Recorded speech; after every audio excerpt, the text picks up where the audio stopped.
Subscribe करें और bell दबाएं ताकि कोई खबर रह न जाए।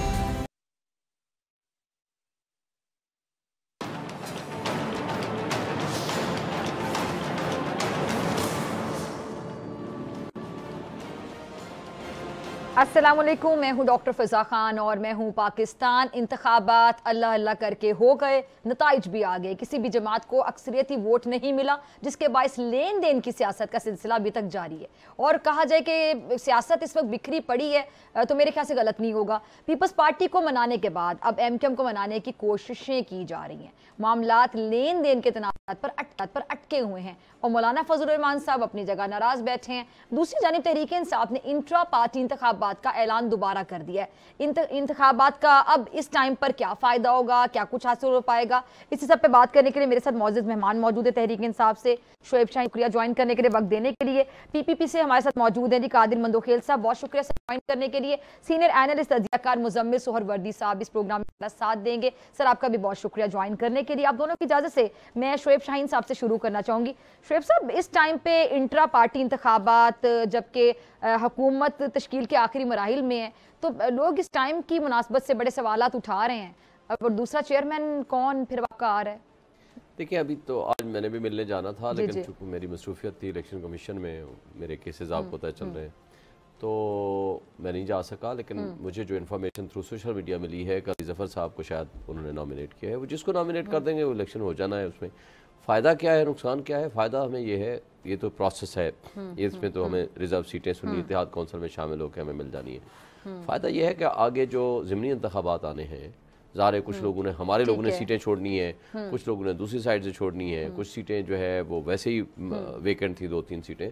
तो ज़िमनी इलेक्शन में तो हमें ज़ाहिर है वो निशान हमने वापस लेना है, और निशान के लिए ज़रूरी है कि हम हमारा इलेक्शंस हो और उस इलेक्शन के नतीजे में हम इलेक्शन कमीशन हमें निशान दे। तो मेरा ख्याल है कि that is the only consideration. और हम रजिस्टर्ड पॉलिटिकल पार्टी हैं और सबसे बड़ी पॉलिटिकल पार्टी हैं, फेडरेशन की अलामत है, इसमें कोई दूसरी राय नहीं है। तो हमने अपना पार्टी तो करना ही करना था। पार्टी हम PTI में हैं, PTI के थे और PTI में रहेंगे, और इमरान खान हमारे बानी चेयरमैन थे, हैं और रहेंगे। बाकी टेम्परेरी बेसिस पे हमने किसी को चेयरमैन बनाना है, किसी को फॉर्मेलिटी पूरी करनी है, वो इमरान खान जिसका नाम भी देंगे वो हो जाएगा, उसमें कोई बात नहीं है। उसको पहले से पता होगा मैं टेम्परेरी चेयरमैन जी, इसमें कोई शक नहीं है, वो तो खुद भी मानते हैं, और इसमें कोई दूसरी राय भी नहीं है। क्योंकि ज़ाहिर है लोगों ने वोट किस लिए दिए, मुझे वोट जिताया, बाकी लोगों को जिताया, पूरे पाकिस्तान में सबसे बड़ी पार्टी बनी। ये अलग बात है कि हमारे हुकूक के ऊपर डाका डाला गया, लेकिन इमरान खान का वोट था और अनप्रेसिडेंटेड सपोर्ट। यकीन करें, मैं हालांकि 9 मई के बाद जितना मैंने खान साहब को डिफेंड किया है या पार्टी को डिफेंड किया है, मेरे से सवाल करते थे। 9 मई पे डिफेंड करना बनता तो नहीं था पार्टी को, या बनता था? एक बात आप लोगों की पार्टी के, मैं आपके सामने कहूंगी, बड़े ब्लंडर्स में से सबसे बड़ा ब्लंडर वो नहीं है क्या डॉक्टर साहब? मतलब आपने इदारों को और अवाम को आमने सामने खड़ा कर दिया। डॉक्टर साहब, 9 मई के वो खालिक थे जो 9 फरवरी के खालिक हैं, ये बात जहन में रख लें।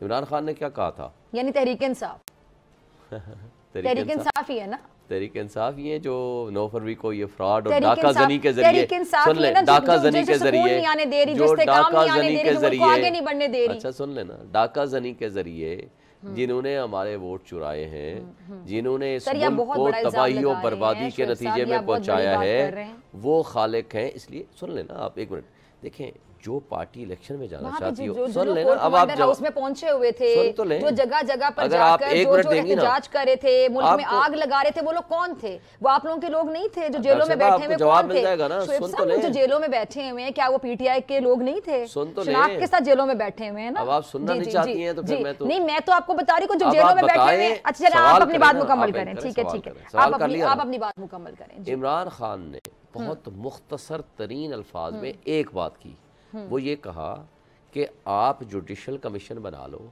3 इदारों की CCTV फुटेज ले आओ। हाई कोर्ट में जो पहला अटैक हुआ, इमरान खान को जो किडनैप किया गया या उसको गिरफ्तारी कहें, दूसरा GHQ के ऊपर जो CCTV फुटेजेस थी, तीसरा जो कोर कमांडर हाउस लाहौर में CCTV फुटेजेस थी। जो लोग मुलव्वस पाएंगे, जिस तरह के हालात वाक़यात में जो कुछ हुआ, जुडिशल कमीशन उसको डिग आउट करके सच सामने ले आएगा। सुन लेना, हैं वो लोग पीटीआई की नुमाइंदगी कर रहे थे ना। तो पकड़ना अगर आपने जुर्म करके जिनके खिलाफ तो वो क्या कर रहे थे वहां पे? नहीं मुझे पकड़ लिया, ये बड़ी डॉक्टर यास्मीन राशिद कह रही है कि अंदर ना जाओ, आप कहती हो मुजरिम है। बड़ी क्लियर चीज मुझे बताएं, मुराद राज को आईजी ने आकर कहा, देखिए मेरी बात सुने, पूरा 1 साल से बयानिया बनाया जा रहा था।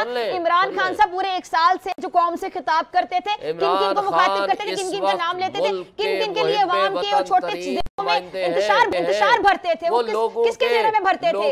बच्चों के, यंगस्टर्स के, टीनेजर्स के जेलों में इंतशार भरते थे। आज 90% अवाम उनके साथ खड़ी है। अगर ये 9 में था तो मुझे बताएं कैसे जीते? 9 मई तो पूरे हम साल लोग से कैसे प्लान हो रहा था ना, कैसे जीते? पूरे साल से प्लान हो रहा था, इसका मतलब दहशतगर्द है। पूरे साल से प्लान हो रहा था। 9 मई जो खिताबात किए जाते थे, फौज मुखालिफ बातें की जाती थी, छोटे ज़हनों को टारगेट किया जाता था। चलिए फिर हम आगे बढ़ते हैं, हम आगे बढ़ते हैं। सामने लाए ना कादिर मंसूर साहब, आपकी तरफ आने से पहले मैं मुजम्मिल सोहरवर्दी साहब आपकी तरफ आना चाहूंगी। शोएब शाहीन साहब ने 9 मई के हवाले से जो गुफ्तगू की आपने भी सुनी, क्या कहेंगे मुजम्मिल साहब? मतलब 9 मई को कह रहे हैं मैं डिफेंड करता हूँ, डिफेंड करना मतलब सबसे बड़ा ब्लंडर कह लें, सबसे बड़ी गलती कह लें। मैं नहीं कह रहा डिफेंड करता हूं, मैं आपको ये कह रहा हूं जुडिशल कमीशन बनाओ, सच सामने आए।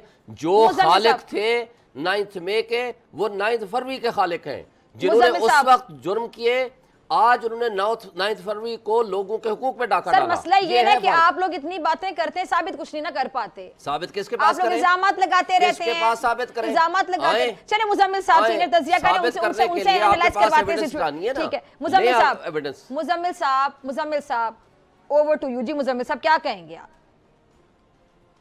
देखें, जो लोग क्राइम सीन पर मौजूद हैं उनको अपनी क्राइम सीन पर मौजूदगी को जस्टिफाई करना है।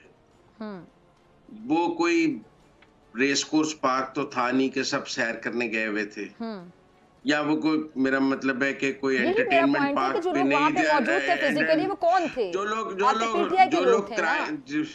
जो क्राइम सीन पर मौजूद थे और वो they are crime and they are responsible for the crime जो क्राइम कमिट हुआ है। आपकी क्राइम सीन पर मौजूदगी इस बात को जस्टिफाई करती है कि you are a part and parcel of the crime.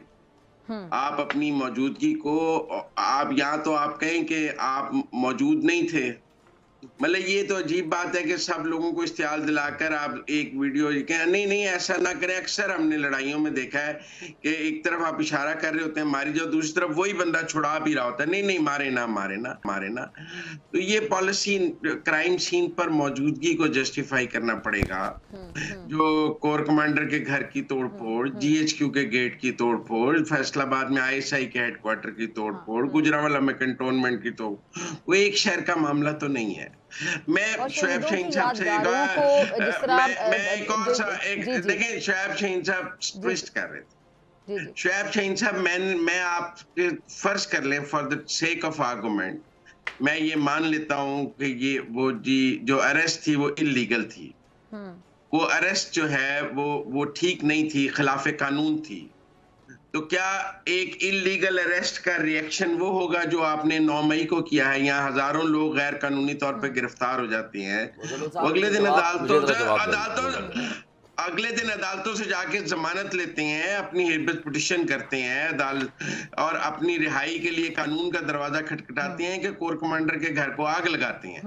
आपकी आप अपनी अरेस्ट और 9 मई को जब इकट्ठा करते हैं तो वो आपकी गिल्टी का, आपके गुनाहगार होने का पहला सबूत हो जाता है कि आप उसकी जस्टिफिकेशन ये देते हैं कि मेरे लीडर को गैर कानूनी तौर पे चूंकि गिरफ्तार किया गया, लिहाजा मेरे लीडर के फॉलोअर्स को ये राइट होना चाहिए कि वो इस मुल्क में इंतशार, इस अस्करी इदारों पर हमला और तोड़फोड़ कर सके। मुजम्मिल साहब, मैंने से मेरी बात सुन लेना, जवाब सुन लेना। आखिरी एक फिक्रा।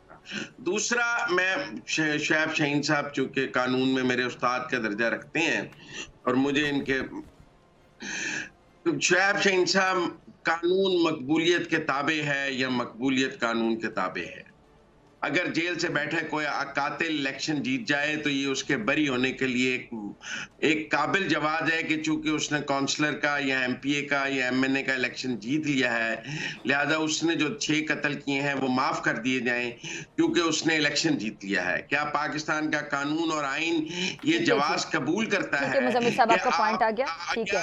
शोएब साहब, मैं कादिर साहब की तरफ, चलिए फिर आप लोगों की बहस लंबी होगी, ठीक है शोएब साहब, चलिए जी कमेंट। कादिर साहब सॉरी, मैं आपकी तरफ आ रही हूँ। आपका एहतराम के साथ मैं गुजारिश कर दूं, हमने ये नहीं कहा कि सबको जाकर के आप छोड़ दें। हमने ये कहा है कि इमरान खान ने पहले दिन कहा जुडिशल कमीशन बनाओ। ये नहीं होगा, सुन ले, ये नहीं, सुन लेना मुज़म्मिल साहब, सुन तो ले, मुज़म्मिल साहब सुन तो ले। अब आपकी बात मैंने नहीं इंटरप्ट किया। अगर आप देखें इस तरह ना करें, इतनी दहशतगर्दी है, आप सर, मैं आपकी बात तो मेरा जवाब सुन लें।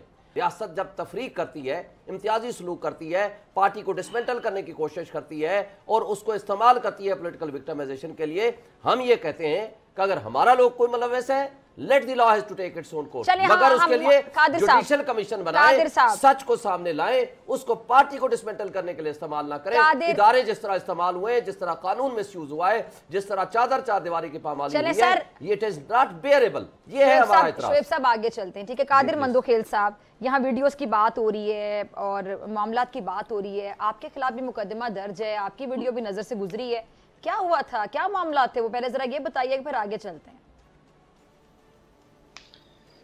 डॉक्टर फिजा, बहुत शुक्रिया, और मुझे भी इतना टाइम मिलना चाहिए जो दोनों साहिबान ने बात की। बिल्कुल सर, आप वजाहत करें उस वीडियो की।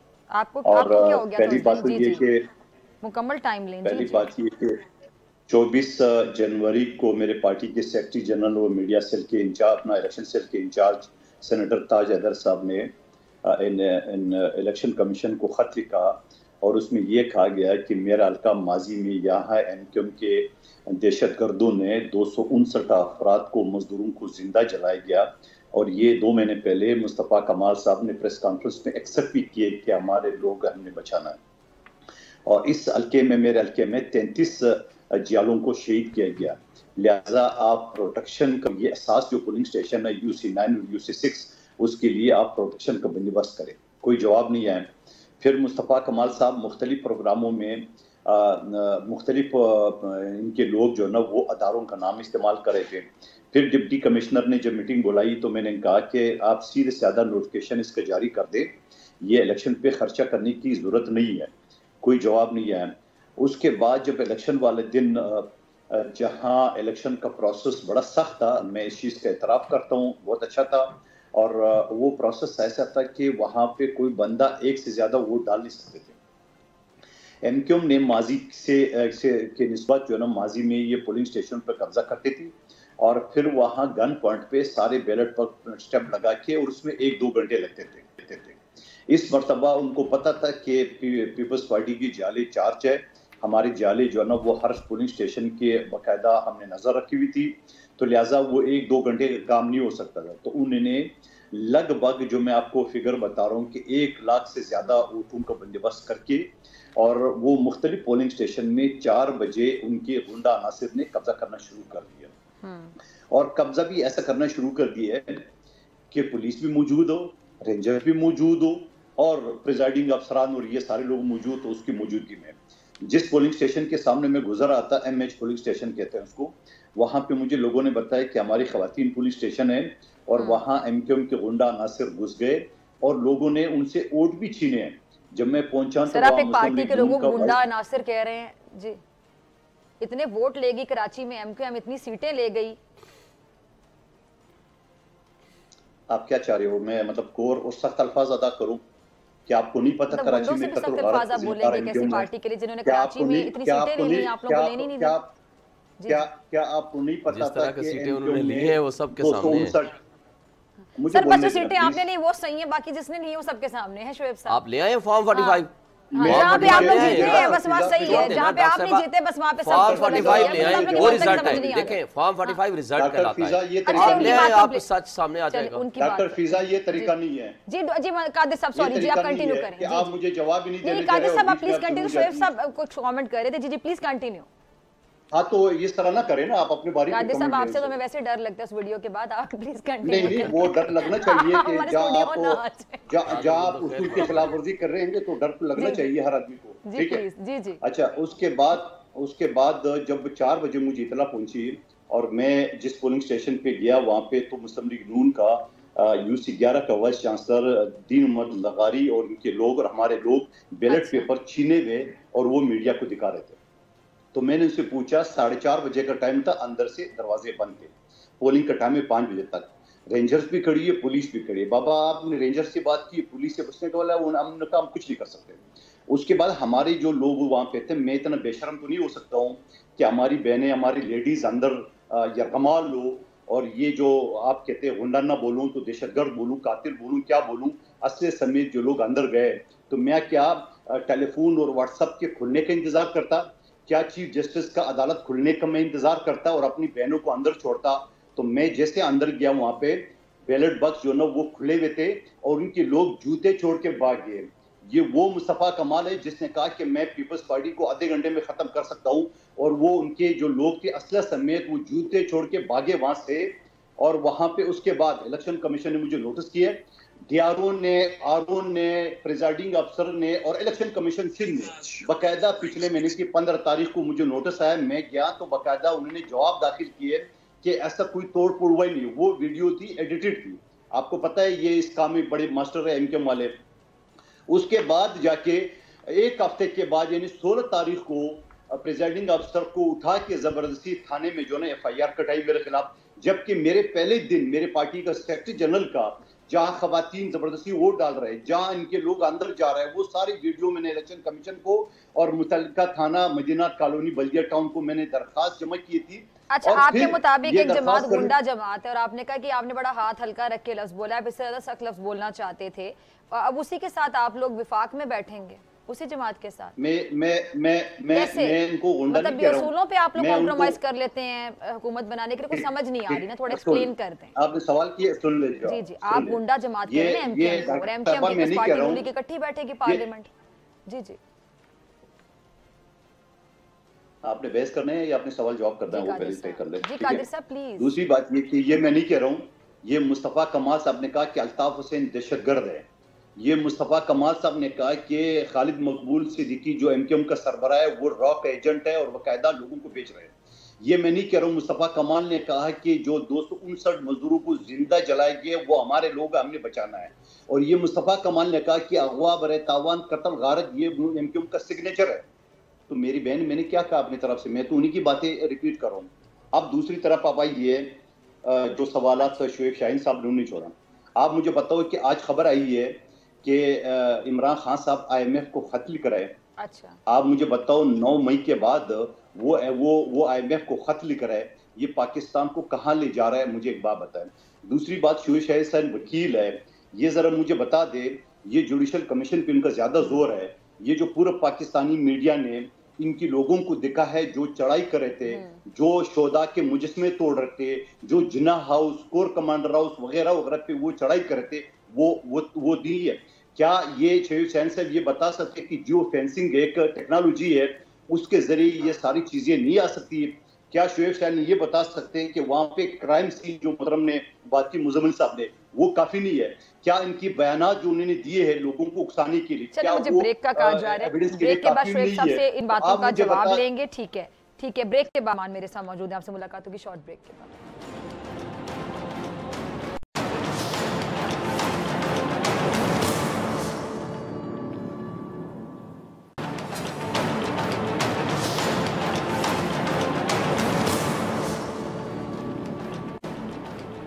वेलकम बैक नाज़रीन, तीनों मेहमान मेरे साथ मौजूद हैं। आप सबका बहुत शुक्रिया एक बार फिर से ज्वाइन करने के लिए। शुएब साहब, आपकी तरफ आने से पहले कादिर साहब ने ब्रेक से पहले कुछ सवाल छोड़े थे, आपसे जवाब लूंगी, लेकिन मुजम्मिल और वर्दी साहब काफ़ी देर से खामोश है। मुजम्मिल साहब, आपकी तरफ आना चाह रही हूँ।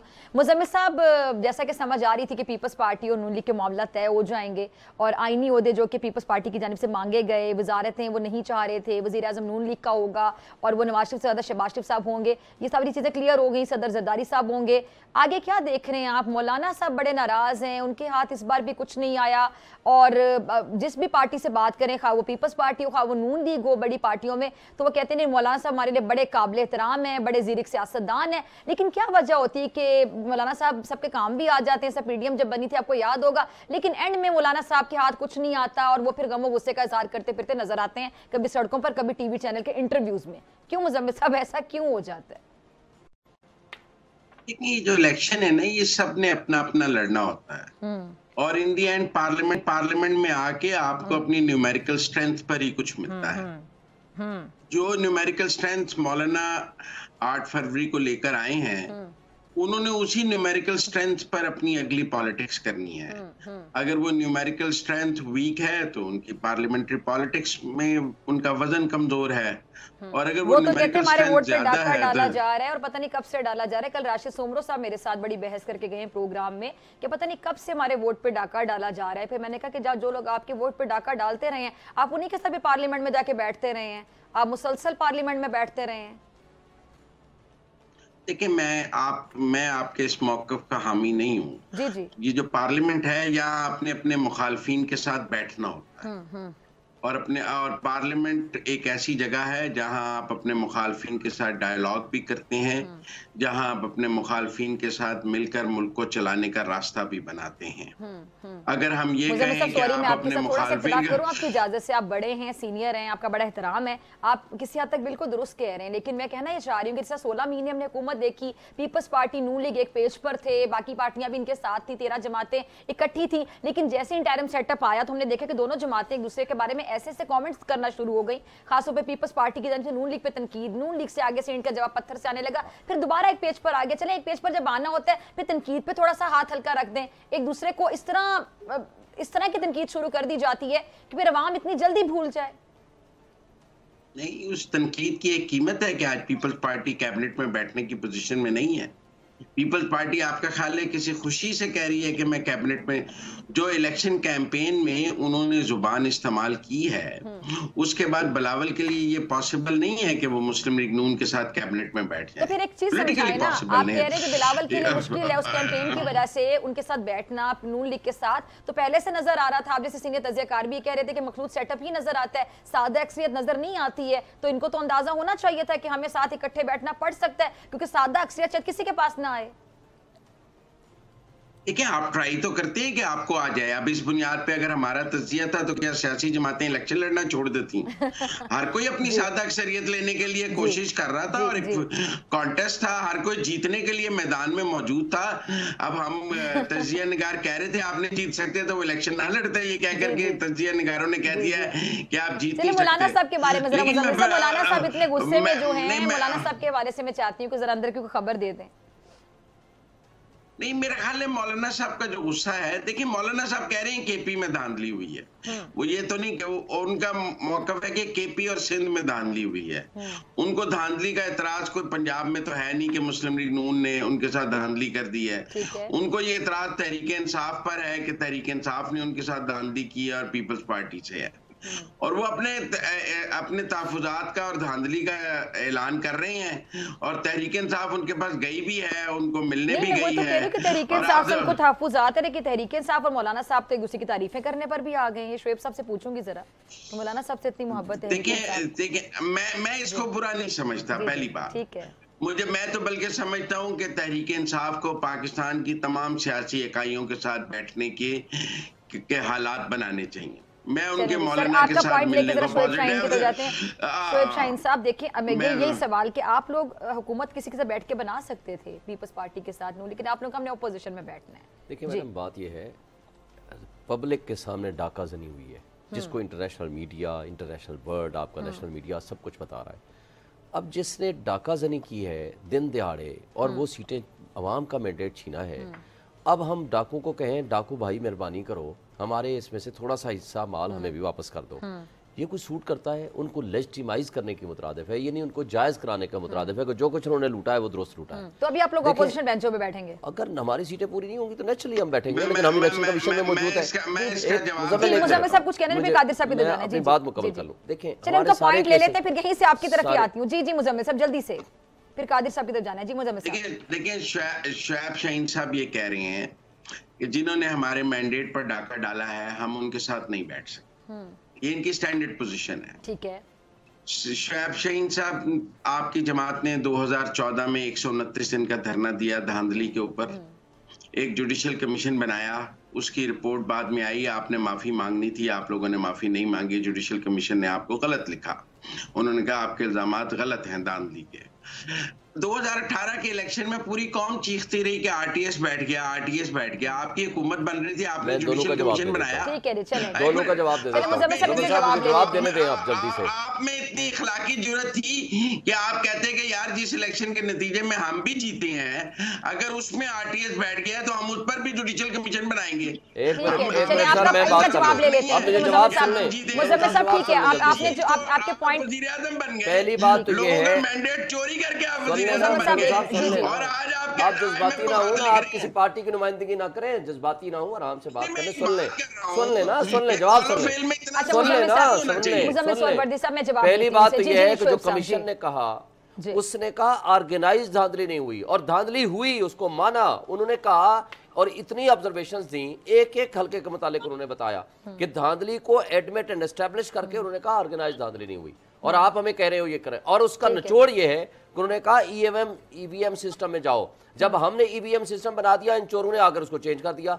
दूसरी बात, जो 2018 की बात कर रहे हैं, मुझे बताएं किस दिन हमने किसी भी हवाले से जुडिशियल कमीशन से इनकार किया? आप लाएं, फॉर्म 45 लाते या कोई भी फॉर्म लेकर आते, आप कहते जी ये कानून है, इसकी नज़र में आप लेकर आए। आज हमारे पास रिजल्ट होता है सेक्शन 90 के मुताबिक, फॉर्म 45 हमारे पास मौजूद है। अब मैं अपने हल्के की बात करूं, इस्लामाबाद के 3 हल्कों की बात करूं, बल्कि पूरे पाकिस्तान की। कल हमारा इलेक्शन कमीशन में केस था, मुस्तफा नवाज खोखर जो मेरा कॉम्पिटिटर था वो आया, मुझे सपोर्ट किया। टीएलपी का नुमाइंदा आया, उसने मुझे सपोर्ट किया। जमात इस्लामी का नुमाइंदा आया, उसने मुझे सपोर्ट किया। जिनके मद्दे मुकाबल हम कैंडिडेट थे, सिर्फ 1,05,000 में वोट ले रहा हूं, पूरे मीडिया ने दिखाया। एक एक हल्के का 387 हल्कों का 3000 मुख्तलिफ अशखास के दस्तखत हैं, जिसमें PMLN के तमाम पोलिंग एजेंट्स के दस्तखत हैं विदाउट ऑब्जेक्शन। उसको उठा करके एक रिटर्निंग अफसर उठा के फेंक देता है। और साथ क्या है, सारे वो लोग जिनके साथ मद्दे मुकाबले इलेक्शन लड़े, 1,05,000 में वोट ले रहा हूँ, 50,000 वाले को कहते हैं हमने आपको जिता दिया रात की तारीखी में। यानी कोई भी शर्म व हया खत्म हो गई है। मुझे बता दें कोई एक हल्का आप बताएं जो 2018 में इस तरह हुआ था। ठीक है, आरटीएस सिस्टम बैठा, किसने बिठाया? इलेक्शन कमीशन ने बिठाया। आप करें उनके खिलाफ एक्शन, आप ले आते कि हाँ जी जुडिशियल कमीशन बनाए, हम इतराज करते हैं। हमने तो पहले दिन कह दिया था। आज जो सिचुएशन हो रही है, इस तरह का सिचुएशन का इलेक्शन 76 साल में न पहली दफा न पाकिस्तान में हुआ, न दुनिया में इस तरह की कोई सिचुएशन हुई। सारे लोग सामने लेके गिरने चल रहे, चौथे 8 वाले बंदे को इलेक्शन जिता दिया, और पूरे एविडेंस मौजूद है। ठीक है कादिर साहब, और वो एविडेंस मेरे पास है, हमें क्या पता वो एविडेंस आपके सच्चे हैं या झूठे हैं? आप लाए ना, मुखालिफ ले आए हमारे जो कादिर मंदोखेल साहब, वो क्यों लाए? वो तो जीत गया है। अब आप तो या जज बन जाए या मुखालिफ को बुलाएं कि वो फॉर्म 45 लेके, चलिए आप अपनी लड़ाई तो बंद करें, अपना मौकिफ देना बस, ठीक है ना, बहस ना करें। मेरा मुखालिफ ले आए, वो कहे जी मेरे ये फॉर्म 45 देखिए शोएब साहब, आपका एज इट इज मौकिफ जा रहा है, ठीक है। फिर आप लोग ये भी इतराज करते हैं कि हमारी कोई बात जाती कोई नहीं जाती। आप जो बात करें एज इट इज जा रही है। हम तो बता रहे हैं, कादिर साहब, इसलिए हम मुजम्मिल साहब को कह रहे हैं आप मुखालिफों को वो आपके ठीक है, आपका मौकिफ चला गया ना, जो आपका मौकिफ है वो चला गया ना, सुन लिया। मुजम्मिल साहब को भी बोलने दें, उनकी एक अपनी राय है, उनका अपना एक तज्जिया है। अच्छा कादिर मंदोखेल साहब, इंतखाबात के हवाले से बात करें कि कोई एक इंतखाब ऐसा नहीं था, ये शोएब साहब कह रहे हैं। मुझे बताएं कि कौन सा एक इंतखाब ऐसा था जिसके बाद हमने धांधली का शोर नहीं सुना, जिसके बाद हमने सिर्फ जीतने वाले के अलावा किसी से ये नहीं सुना। जीतने वाला कहता है कि बस हम जीत गए, लेकिन हारने वाले सब कहते हैं कि हमारे साथ तारीखी धांधली हो गई। इन इंतखाबात में भी हम देख रहे हैं कि हर कोई अपना अपना शोर मचाए चला जा रहा है। अच्छा, पहली बात तो शोएब शाहीन साहब जो फॉर्म 45 की बात कर रहे हैं, यहाँ पे RO साहिबान ने पहले से ब्लैंक साइन तमाम प्रिजाइडिंग अफसरान से लिए, और एट द स्पॉट जो फॉर्म 45 है उसको वो डिक्लेयर करे कि ये जाली है। ठीक है, ये हर हल्के में इस तरह हुआ है। अब मेरे हल्के में NA 242 कराची में मुस्तफ़ा कमाल साहब उठाते 3,800 वोट, और जो हमारे जियालों ने छीने हैं वो 25 से 30,000 इस वक्त भी हमारे पास पड़े हुए हैं, और 71,000 उसको शो किए हैं।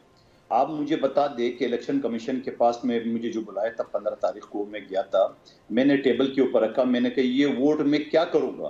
तो मुझे इलेक्शन कमीशन के मेंबर साहब ने कहा कि जमा करें। मैं जमा तो नहीं करूंगा, ये तो मैं रोज मीडिया को दिखाता रहूंगा और रोज ये चीज देखो जब तक चीफ जस्टिस साहब और आप एक्शन नहीं लेंगे, और इस वजह से एक्शन लें कि ये वोट 1 लाख से ज्यादा वोट एक हल्के में कैसे आएंगे। अब दूसरी टेक्निकल बात ये समझ लें, इलेक्शन कमीशन का शोएब शाहीन साहब के रह के 2018 में आरटीएस सिस्टम बिठा दिया, तो क्या 2024 में नेट और टेलीफोन दोनों बिठा दिए? ये कौन सा कानून था? नंबर एक बात। दूसरी बात ये कि पाकिस्तान में जो सर इंटरनेट के हवाले से तो मुझे नहीं समझ आ रही कि आप लोग तमाम लोग एतराज़ात कर रहे हैं। इंटरनेट आप मुझे बताएं, खुदा ना ख्वास्ता कोई नाखुशगवार वाकया पेश आ जाता, कोई दहशतगर्दी की कोई कार्रवाई हो जाती, फिर खुदा ना ख्वास्ता हमारी स्क्रीन पे क्या चल रहा होता? क्या वो नेट की वजह से या मोबाइल बंद क्यों कर दिए? आप मुझे बता दें, मोबाइल बंद करने और नेट बंद करने से चलिए उनका पॉइंट कंप्लीट। जी जी आप मुझे बता दें। जी कादिर साहब, चलिए आप अपना पॉइंट कंप्लीट करें ना, आप अपना पॉइंट। जी जी आप मुझे बता दें कि पिछले से पिछले इलेक्शन में जो हमारी कायद को, बीबी शहीद को हमसे अलग कर दिया है, क्या इलेक्शन रुक गए? इलेक्शन हो गए। ये ड्रामा जो ना कि दहशतगर्दी हो गई, इस वजह से हमने ये कर दिया सारे सिस्टम, तो आप इसका अल्टरनेट बंदोबस्त भी कर सकते। अच्छा सर ये बताएं कादिर साहब, जरदारी साहब तो सदर बन गए हैं, गवर्नर के लिए भी नाम सामने आ रहे हैं, तो हम जिस तरह देख रहे हैं कि नवाज शरीफ साहब अभी फ्रंट पर नहीं है, बैकफुट पर हो गए हैं, तो क्या बिलावल साहब भी हमें फ्रंट पे नजर नहीं आएंगे? नहीं बिलावल नहीं आएंगे, वो पार्टी की चेयरमैन है और बिलावल साहब बड़ी को वजारत लेंगे? नहीं कोई नहीं लेंगे बिलावल साहब। आपने पहले भी यानी पीपल्स पार्टी जिम्मेदारी नहीं लेना चाहती कोई भी वजारत लेगी? जी बिल्कुल नहीं। देखिए 16 महीने की जो हमारा तजुर्बा हुआ है वो कोई ज्यादा बेहतर नहीं था। तो सर वो भी तो सारा मलबा नून लीग पर आया था ना, उसमें भी पीपल्स पार्टी से तो नहीं पूछा गया था। आपकी जो बिलावल साहब की फॉरेन मिनिस्ट्री थी वो तो बेहतरीन गई, ठीक है, एज अ फॉरेन मिनिस्टर बड़ा उन्होंने अच्छा परफॉर्म किया एज अ फॉरेन मिनिस्टर। तो मतलब मुझे समझ नहीं आ रही कि आप लोग कोई मिनिस्ट्रीज क्यों नहीं लेना चाह रहे, आप लोग जिम्मेदारी नहीं लेना चाह रहे, या आपको पूरा यकीन है कि 16 महीने जैसी कारकर्दगी होगी अब आगे जाके भी खुदा ना ख्वास्ता? देखिए आप खुद बता रहे हो कि बिलावल साहब की कारकर्दगी अच्छी थी, तो फिर बिलावल साहब को दोबारा वो कारकर्दगी का मुजाहिरा करना चाहिए ना, पाकिस्तान की बेहतरी के लिए कोई वजारत लेनी चाहिए, उसमें अच्छा परफॉर्म करना चाहिए। आपका सवाल मुकम्मल हो गया? जी हो गया, ठीक है। वो इस वजह से कि पिछली हुकूमत में यही बातें जो आज आप कर रही है वह हम करते थे, तो नून लीग वाले कहते थे नहीं ये बराबर की जिम्मेदार है। इस मर्तबा हमने फुल फ्लज उनको हुकूमत दे दी है कि आप अब देख लें, ताकि बराबर की जिम्मेदारी ना ली जाए, बुरे की भी आप जिम्मेदार हो। देखिए सदर पाकिस्तान जो है एक आईनी ओहदा है, उसका पार्लियामेंट में या हुकूमत के इख्तियारात में कोई लेना देना नहीं होता है। इसी तरह गवर्नर के हवाले से बात की जाए, ठीक है, गवर्नर का भी ये सूरत हाल होता है। तो इस वजह से इस मरतबा हमने फुल फ्लज उसको दे दिए इख्तियारात कि आप संभाले, आप कहाँ तक संभाल सकते हो। और दूसरी बात बहुत कहाँ तक मुजम्मिल साहब मैं आपसे आपकी तरफ ही आ रही हूँ। मुजम्मिल साहब कह रहे हैं कि आप कहाँ तक संभाल सकते हैं। दूसरी बात है कि अभी से अगर पीपल्स पार्टी को यकीन है कि पता नहीं कहाँ तक संभाल सकेगी नून लीग, और बड़ा चैलेंजिंग एक सिचुएशन है जो कि नून लीग को कहा कि आप हुकूमत बनाएं, हम आईनी ओहदे लेंगे, ये चीज आपको हजम हो रही है, समझ आ रही है? क्योंकि जिम्मेदारी अभी से अगर वो नहीं लेना चाह रहे तो पीपल्स पार्टी जो कि इत्तेहाद करेगी, साथ बैठेगी, हुकूमत बनाने का बाकायदा हिस्सा होगी, लेकिन सिर्फ वजारतें नहीं लेगी, तो नून लीग को फ्रंट पे रखना, खुद आईनी ओहदे लेना, पीपल्स पार्टी अगर नून लीग पे एतमाद नहीं करेगी पार्लियामेंट में साथ बैठ के, तो फिर हमारे जहनों में क्या सवाल गर्दिश करेंगे? हमें तो अच्छी सोच रखनी चाहिए ना, एक अच्छा एक स्टार्ट है। देखें पीपल्स पार्टी को अब सवाल जवाब देने दें मुझे। पीपल्स पार्टी को अब पीपल्स पार्टी को अपने सियासी अमल की वजाहत करनी होगी, क्योंकि आप पंजाब में तो वजारतें ले रहे हैं नून लीग के साथ। क्यों ले रहे हैं आप पंजाब में वजारतें? आप बलूचिस्तान पंजाब में गवर्नरशिप भी ले रहे हैं। नहीं चलो जी, गवर्नर आप वजारतें ले रहे हैं ना पंजाब में, आपने 3 वजारतें मांगी है ना पंजाब में, आप बलूचिस्तान में 7 वजारतें और वजीर आला और साथ बैठ के हुकूमत चला रहे हैं ना, आपने शेयर करने के लिए फैसला किया है ना, तो फिर मरकज में क्या प्रॉब्लम है? मरकज में इतना ही प्रॉब्लम है ना कि आप बिलावल साहब जो है उस सारी गुफ्तगू के बाद किस मुंह से शहबाज शरीफ के मतहत बैठे जो इलेक्शन में तकरीर कर चुके हैं, तो अब आपने किए के ऊपर एक वक्त चाहिए 3-4 महीने बाद। मुजम्मिल साहब, अदरवाइज तो आप कहें कि हम पंजाब में भी मुजम्मिल साहब आपकी इजाजत से कुबर दिलशाद साहब हमारे साथ मौजूद हैं। आप सबकी इजाजत से कुबर दिलशाद साहब बहुत शुक्रिया ज्वाइन करने के लिए। 3 मेहमान भी मेरे साथ मौजूद हैं, मुजम्मिल सोहरवर्दी, कादिर मंदोखिल साहब और शोएब शाहीन साहब। कुबर साहब ये पीटीआई के हवाले से मैं जानना चाह रही हूँ कि रिजर्व सीट्स के हवाले से क्या इनका स्टेटस होगा आगे, जरा नाज़रीन को आगाह कीजिएगा। हमने इसके ऊपर दर्जनों कानून लिखे और सैकड़ों में इंटरव्यू दिए। जी जी, हम ये कह रहे हैं कि आप लोग को रिसर्च भी करते ना, आपको तो बस आया नया खेल नया पंडोरा बस खोल देते हैं ना। हमने बार बार कहा है कि इलेक्शन कमीशन ऑफ पाकिस्तान ने ख्वातीन की और अक़लियत की नशिस्तों का फैसला election act section 104 sub section 2, 3, 4 और इसके साथ आर्टिकल 224 के तहत फैसला करना है। वो देखेंगे कि इसके कानून के मुताबिक इनकी दरखास्तें जब हमने इलेक्शन कमीशन पाकिस्तान ने शेड्यूल जारी किया था दिसंबर 2023 में कौमी और सूबाई असम्बलियों की नशिस्तों के लिए, उसके साथ ही ख्वातीन की नशिस्तों का भी इन्होंने कागजात नामजदगी तलब किए थे, जिसकी आखिरी तारीख 22 दिसंबर थी और उसकी जो तमाम मरहले खत्म किए उन्होंने 17 जनवरी को खत्म हो गया। अब इलेक्शन के बाद पाकिस्तान देखा कि नई सूरत हाल पैदा हो गई है। अब एक सुन्नी इत्तेहाद कौंसिल में इतनी बड़ी तादाद में जो आज़ाद अराकीन कामयाब हुए तहरीक इंसाफ के हमायत याफ्ता, तो वो अब उन्होंने फैसला करना होगा जो कानून जो होते हैं ये आवाम की सहूलत के लिए होते हैं। अब इलेक्शन के पाकिस्तान का फुल बेंच बैठा है 5 रुकनी, उन्होंने ये देखना है कि हम किस एक्ट के तहत, रूल के तहत या जो हमारे इख्तियारात हैं उसको हम कैसे बरूई कार लाकर इनको रिलीफ दें, एडजस्टमेंट करें, कैसे करें। कानून भी देखना है, आइन भी देखना है, रूल भी देखना है। तो सारे फैसले अभी इलेक्शन पाकिस्तान में हो जाने हैं। ये तमाम ये हमारे कहने पर, ये हमारे प्रोग्राम कहने पर तो इलेक्शन कमीशन ने अपना फैसला तब्दील नहीं करना, तो कानून के तहत फैसला करना है। ठीक है डिकोवर साहब, बहुत शुक्रिया आपके वक्त के लिए। जी शुएब साहब कुछ नहीं, मैम हमारा हक है। देखिए एक शेयर मिलता है हर पॉलिटिकल पार्टी को, जो सबसे बड़ी पॉलिटिकल पार्टी है, ये तो नहीं हो सकता उसका हक से उसको महरूम कर दिया जाए। ये आइन उसको तहफ़्फ़ुज़ देता है क्योंकि ये रिजर्व सीट्स हैं। स्पेशली ये रिजर्व सीट्स नॉमिनीज़ होते हैं पॉलिटिकल पार्टीज़ के, वो ख़वातीन की हैं या अक़लियती हैं। ये नहीं हो सकता कि आप एक पार्टी जो सबसे बड़ी पार्टी है उसको कहें जी हम आपको नहीं मानते।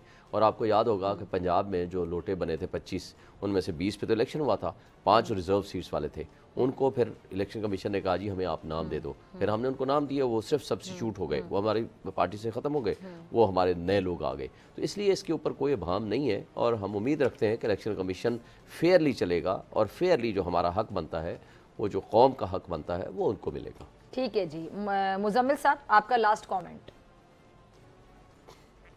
देखिए, मैं अगर पीटीआई ने सुन्नी इत्तेहाद काउंसिल में बाद में शामिल होना था तो सुन्नी इत्तेहाद काउंसिल को अपनी क्यों एक डेट दी जाती है इलेक्शन कमीशन में कि आप इस डेट तक अपनी लिस्टें जमा करा दें, वरना तो कोई डेट होनी ही नहीं चाहिए। आपका जब दिल चाहे आप लिस्ट दे दें। इस बात का कानून क्यों मौजूद है कि फलां तारीख तक आप लिस्ट देंगे, उसके बाद आप कोई नाम नहीं दे सकते? तो वो कानून खत्म कर देना चाहिए वो आइन में, और खुली छूट होनी चाहिए कि जब ऐसा कहीं नहीं लिखा कि उसके बाद आप नाम नहीं दे सकते।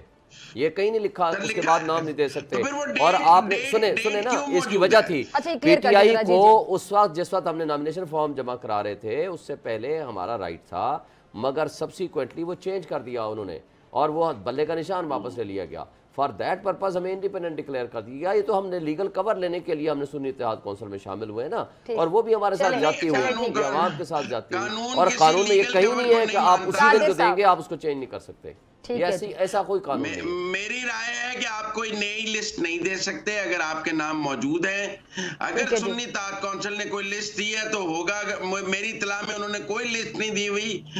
मेरी राय में आपको कोई खुसूसी नशिस्त नहीं मिल सकती। अच्छा दिकादिर मंदूखेल साहब, अभी एमकेएम जब हुकूमत का हिस्सा होगी तो क्या कुछ मुख्तलिफ आप देखते हैं? ज़्यादातर जो एमकेएम के पास वजारतें रही हैं वही जाती दिखाई देती हैं या कुछ तब्दीली नज़र आती है आपको इस बार? एमकेएम के बाद से मैं इलेक्शन वाली बात पे जवाब दूंगा। ये इलेक्शन का जो कानून है वो एग्जैक्ट उसी तरह है जैसा जनरल सीटों पे फॉर्म जमा होते हैं, लास्ट डेट होती है, स्क्रूटनी होती है, इस तरह रिजर्व की भी होती है, लिस्ट देना पड़ता है। अब ऐसा तो कोई कानून नहीं है कि जब आप मर्जी है किसी और पार्टी में शामिल हो जाओ फिर अलग से लिस्ट, क्योंकि उसकी डेट तो गुजर चुकी है। कि जनरल इंस्टीट्यूशन के साथ वो डेट गुजर गई, स्क्रूटनी गुजर गई, लिस्ट गुजर गई। लिहाजा ऐसा कोई कानून नहीं है कि जब आपका दिल चाहे आ जाए और अपना लिस्ट दे दे। पहली बात। दूसरी बात ये कि एमकेएम का क्या है, वो तो पिछले 35 साल से जो हुकूमत आ जाए उनको 1-2 वजारतें दें और उन्हें उठा के जाके। नहीं तो इस बार आप उनके पास कौन सी वजारतें देख रहे हैं ना? पोर्ट एंड शिपिंग देख रहे हैं, आईटी देख रहे हैं, कौन सी वजारतें देख रहे हैं? मैं कहता हूं ये पोर्ट इस चीज की ये पोर्ट शिपिंग में आखिर ऐसे क्या है? आपको पता है 20,000 कंटेनर नेटो का जब आया पाकिस्तान और वो आज तक लापता है, वो किधर है? वो किसी न किसी कराची के मकान के बेसमेंट से आज भी निकलता आ रहा है। और वो सुप्रीम कोर्ट में एक केस पेंडिंग भी था कि 20,000 कंटेनर, एक कंटेनर 40 फुट लंबा और वो असले से भरे हुए, वो आज तक गायब है। इसी वजह से केमकेम जो ना वो पोर्ट शिपिंग के वो मांग रही। सर आप बड़ा इल्जाम लगा रहे हैं कादिर साहब। जी नहीं, सबूत के तौर पे सुप्रीम कोर्ट में चल रहा है केस, पेंडिंग है ऑलरेडी। 20,000 कंटेनर, एक कंटेनर नहीं, नेटो का। और नेटो ने भी दावा नहीं किया कि हमारे कंटेनर किधर गायब हो गया, अफगानिस्तान तो गई नहीं है। तो ये जरा सवालिया निशान है एमक्यूएम के लिए और पाकिस्तान की लॉ एंड ऑर्डर की जो अदारे हैं उनके लिए। ठीक है, चलें जी, बहुत शुक्रिया तमाम मेहमानों। किसी के साथ मुझे दीजिए इजाजत। तो इंशाल्लाह पीर के रोज सेम टाइम सेम चैनल। अगर जिंदगी ने वफा की, दुआ में याद रखिएगा, अपना बहुत ख्याल रखिएगा। अल्लाह निगहबान।